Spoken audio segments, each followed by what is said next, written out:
Hi, I'm Jane. I'm reading a short story by Gwendolyn Clare called Brass Canaries. I hope you enjoy it.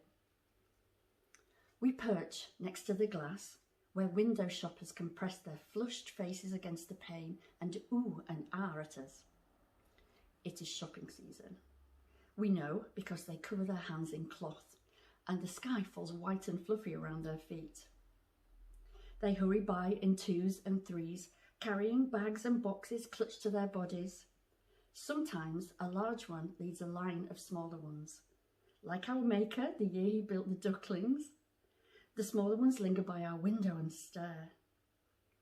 We also know it's shopping season because some of us are sold. Maker takes one of us from the perch, carries it to the counter and wraps it in bright red tissue paper. Sold means you go away and you do not come back. The brass gwackles squawk jealously every time our maker rustles the tissue for another bird. We have asked them why, but they don't tell. After closing time, our maker says good night to every bird, cooing about the pleasures of being sold. We suspect the grackles know no more of it than we do. The mockingbirds used to live next door to us in the window display. Their favourite songs were the whoosh, whoosh of the street cleaner and the bee-you of the emergency sirens. They did not sell well, and our maker moved them to the back room.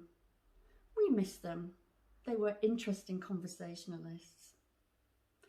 Last year, we fluttered our polished wings and cocked our heads at all the passers-by, enticing them to pause for a closer look.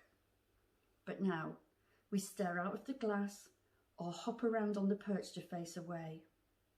Maybe, if we ignore them, we too will sell poorly and Maker will move us to the back room like the mockingbirds.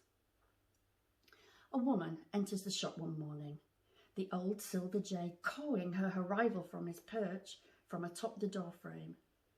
Our Maker shuffles out of the back room to help her.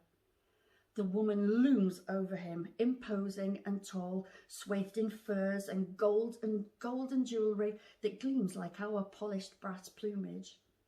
On the high shelf behind the counter, the brass owl lets out a single hoot. Woo! A low note of warning. It has excellent instincts for our customers. Our maker ignores it. "How may I help you, madam?" he says. The woman sweeps her gaze around the crowded shop and with hardly a moment's pause, she points to us and she says, "I'll take one of those." Ah, the brass canaries.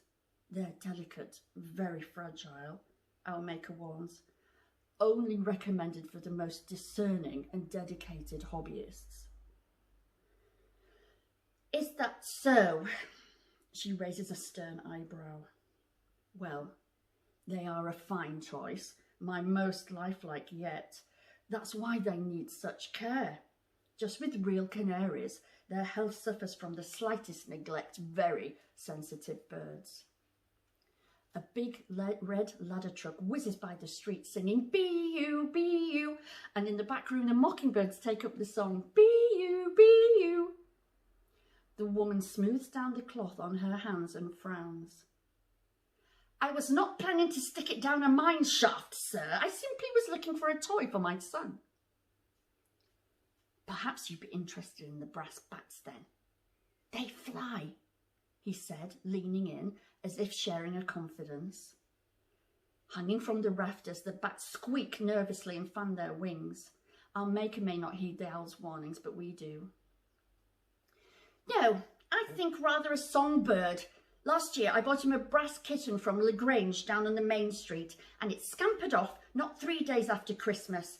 Never saw the bloody thing again. This time I want something in a cage." We chittered amongst ourselves. A bloody brass kitten was news indeed. "Owl," we asked, "what is blood?" Owl is the wisest of us all. Blood, he says, is what people have in their hearts. "And what is a heart, Owl?"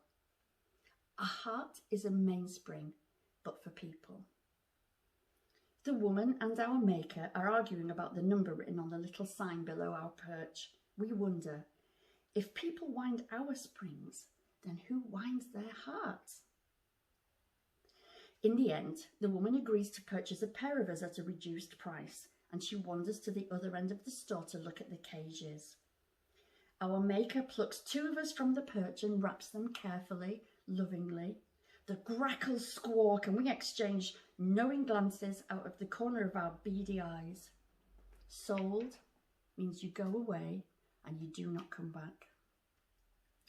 Our maker gives her a list of instructions for our care and reminds the woman that we must be wound once a day. The shop is not responsible for birds broken as a result of neglect.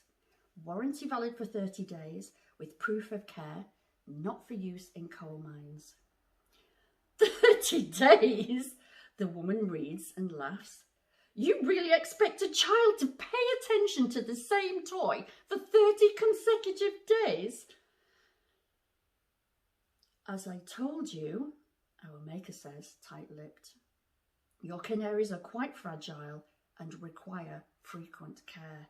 Yes, yes, of course. She turns to go. Happy Christmas. The silver jay chirps when she leaves, and our maker lets out a weary sigh. Above him on the shelf, the owl shifts from one foot to the other, disquieted on our behalf. But we are not upset. We do not worry for our brethren. We know it is only the work of time and fate. All the brass birds have a purpose. The mockingbirds were built to sing a siren chorus, the owl to be the keeper of knowledge, the bats to fly, and even the old silver jay has his job as the doorman of the shop. We too have a purpose. Our maker would never tell us. He is too soft-hearted. But now we understand. We were built to die.